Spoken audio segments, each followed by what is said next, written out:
अरु त हैन मलाई यहाँको पानीपुरी भने चाहिँ अझै खान पाइदिए हुन्थ्यो जस्तो भइराखेको छ के। हाई गाइस, यो ग्रीन स्कर्टमा यो टी-शर्ट त पक्कै म्याच गर्छ होला नि हैन, किनकि यसमा पनि थोरै ग्रीन बोर्डर छ, त्यही भएर मैले यही लाउने डिसाइड गरे। अनि कपाल झाडु जस्तो छ, कपाल नबनाए त त्यसै राम्रो देखिँदैन।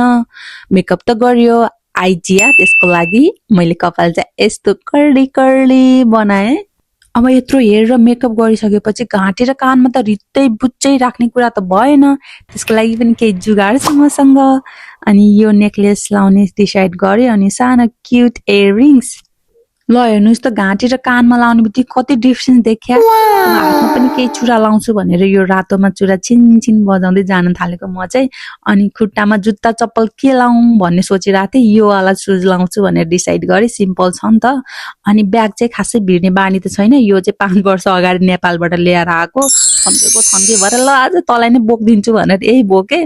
अनि बेलुका आउँदा चाहिँ लास्टै जाडो हुन्छ नि त, दिउँसो पो जान लागेको, घाम चमक धमक छ, अनुहारमा पनि चमक धमक छ। अब बेलुका आउँदा चिसो चाहियो, यो वाला स्वेटर लग्यो मैले। अब यतिको चिटिक्क परेपछि भइहाल्यो नि हैन।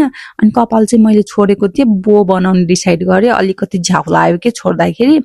अनि मेरो श्रीमानजी हेर्नुस् त कति खुसी भएको, रेडी भएर नाच्दै गाउँदै लिफ्टमा है, रमाइलो हुन्छ आज जे होस्।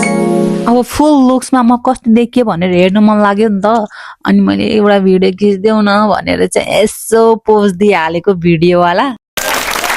म मात्र होइन, यता 2 वटा अरू च्वाक मैयाहरू पनि छन्, म देखाउँछु ल। उनीहरू तरुनिया ल तिमीहरूको चकलेट एउटा एउटा हो चकलेट खाइदिउँ भनेर। अनि त्यसपछि चाहिँ हामीहरू 4 जना सान फ्रान्सिस्कोबाट फ्रिमन्ट जाने बाटोमा गयौँ। यहाँबाट चाहिँ ठ्याक्कै 1 घण्टा जस्तो लाग्ने रहेछ।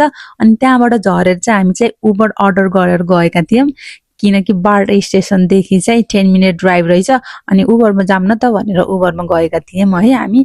अनि त्यसपछि हामी पुगेका थियौँ हाम्रो फाइनल डेस्टिनेसनमा, चाँदनी चौक, हाम्रो चाँदनी चौक।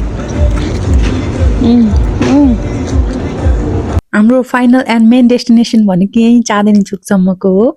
हामीहरू चाहिँ विकेन्डमा त गयौँ, तर अलि डे टाइममा गएको भएको भएर अलि त्यस्तो चमक धमक चाहिँ थिएन। बेलुका पख चाहिँ एकदमै रमाइलो हुन्छ।